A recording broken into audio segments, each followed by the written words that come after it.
ताले धामरारे लैंडफॉल कला बात्या यस ताले बात्यार लैंडफॉल समय रे पवनर बेग प्राय 130 रु 140 किलोमीटर बेग रही आउ बेले बेले यह 150 किलोमीटर पर्यंत भी पहुँची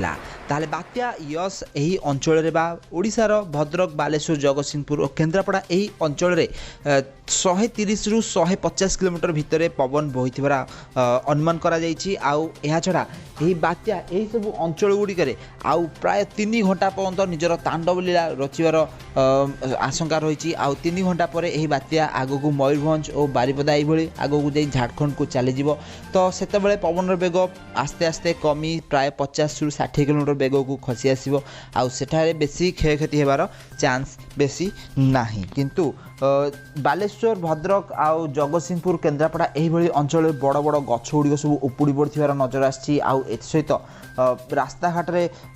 लाइन पोल गुड़िक सब भांगी जाइए आउ तार किसी छिड़ी जाइए सरकार द्वारा नियुक्त ODRF टीम यही सब कार्य रास्ता क्लीयर करवा और इलेक्ट्रिक विभाग लोक मैंने लाइन को 24 घंटा भितर आनिबा एही काम बर्तमान पर्यंत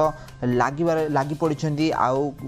आपण मैंने जानते सरकार द्वारा बहुत सारा लोक मानू प्राय लक्ष रु अधिक लोक स्थानांतरित कराइला आउ यार फल भी मिली कौन भी हेले गोटे लोकंर भी हेले मृताहत होबार खबर आसीना यही सब अंचल गुड़िक ताले ओडिशा सरकार यही बात्यार बहुत सुंदर भाव में मुकाबला कर आगर एत बात्या होती तो यहीटा सबुठारु भल मुकाबला कर ओडिशा सरकार कौन लोकंर मृताहत होबार खबर एपर्यंत भी आसीना ताले आउ 3 घंटा पर्यंत यही बात्या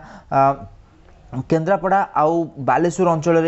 निजर तांडव रचिव तो सबुठारु अधिक क्षयग्रस्ती होइछि केन्द्रापड़ार राजनगर अंचल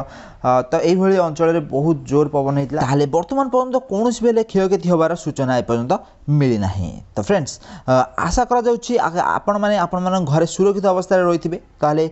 आगामी अपडेट गुड़िक विषय में जानापी चैनल को सब्सक्राइब करनी आ पाखे बेल आइकन को दबी दिंतु।